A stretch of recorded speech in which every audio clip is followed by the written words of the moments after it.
Our customers today have higher expectations than ever before. They are no longer comparing any of our companies with the direct competitors. What they're comparing us to is the great experience they had last night at a restaurant, the great experience at a hotel, or a great experience that any one of us might have provided, and then we jump to a completely different industry, and somebody says, why can't they be as good as...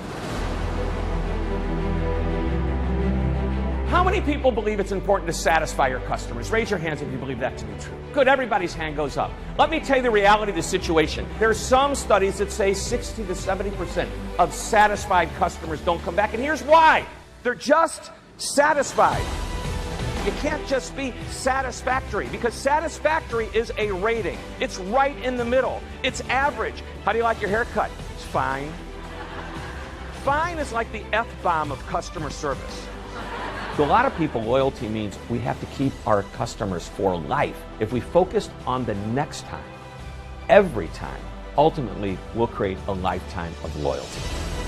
But if day in and day out, consistently and predictably, we are better than just average, our customers will look at us and say, we are the best at what we do. Sure, we could look at sales, and that's important, but the one statistic that matters more than anything is, did the customer come back? About 6 weeks ago, I sat down with the client. We actually designed today's program. It's crafted just for this audience to specifically meet the success criteria that the client has given. So the two questions that I ask up front that make the biggest difference. Number one, what are the 3 specific ideas they want this audience to walk away with? And then the second question, and this is really big, if we were to get together a year from now, what would have to happen for this to be a true success? Let's welcome ShepHyken. Good afternoon. Best looking group I've been in front of today. The measure to me of a really high quality speaker is that they will listen to what we want them to integrate. When he talked about elements of our brand, he wove that into the whole tapestry of his presentation, makes it believable, makes it come alive, makes the audience go, he gets us. Manage your first impressions. Each and every one of those first impressions you have with that particular customer, you're setting the tone for whatever interaction is to follow. It's real simple. It's the way you look at people, the way you smile at people, what your body language says. That is the opportunity for us to make the relationship, to take it a step further, or perhaps it's an opportunity that's missed.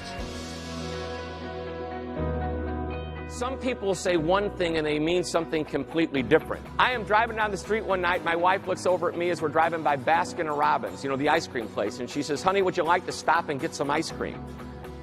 And I said, no.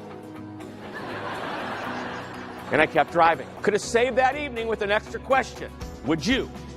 2 words.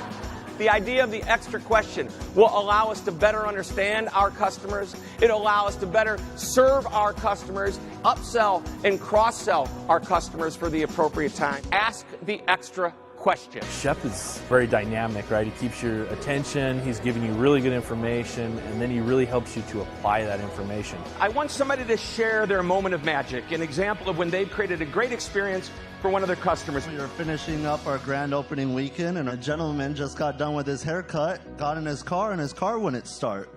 Meanwhile, it was pouring down rain. My car was around the corner, so I took off my shoes, was out there in my bare feet, and jumped his car for him. Holy cow, now that is a moment of magic.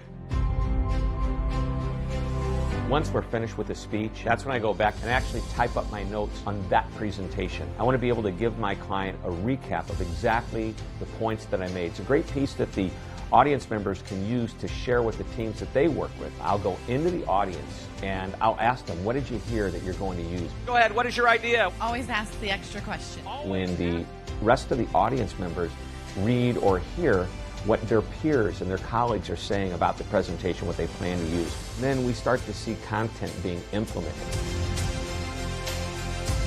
A tiny little bit of extra time is all it takes to make that customer feel that they're more than just a number. If we are predictably and consistently a little bit better than average all of the time, we have an opportunity to restore the confidence of that customer to come back and do business with us again. And everybody thinks customer loyalty is about a lifetime. It's not about a lifetime. It's all about the next time.